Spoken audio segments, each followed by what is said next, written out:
आज का दिन बहुत महत्वपूर्ण है देश के लिए, बंगाल के लिए।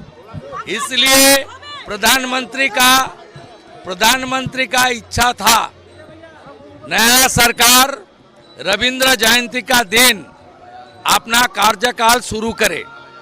इसलिए हम लोग प्रधानमंत्री जी का नेतृत्व में कवि गुरु को प्रणाम करते हुए आज संविधान को मानते हुए ओथ टेकिंग किया, शपथ लिया है।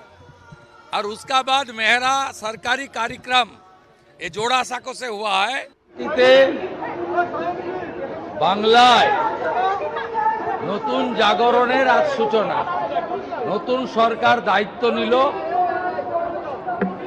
কবিগুরুকে প্রধানমন্ত্রী প্রণাম জানিয়ে মুখ্যমন্ত্রীকে শপথ নেওয়ালেন এবং আমরা দায়িত্বভার নিলাম। বাংলা বাঙালির সংস্কৃতি কবিগুরুর চেতনাতে, কবিগুরুর ভাবনাতে হবে, তার আজকে শুভ সূচনা।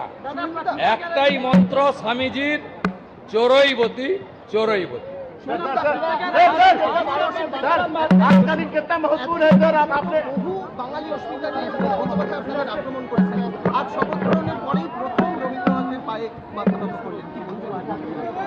আরে ধুতি পাঞ্জাবিতে থাকা ডক্টর শ্যামাপ্রসাদ মুখার্জির তৈরি করা আদর্শের ভিত্তিতে যে রাজনৈতিক দল, তাকে কারোর কাছ থেকে সার্টিফিকেট নিতে হবে না।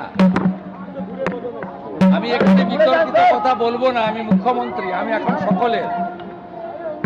আমি চাই শুভবুদ্ধির উদয় হোক।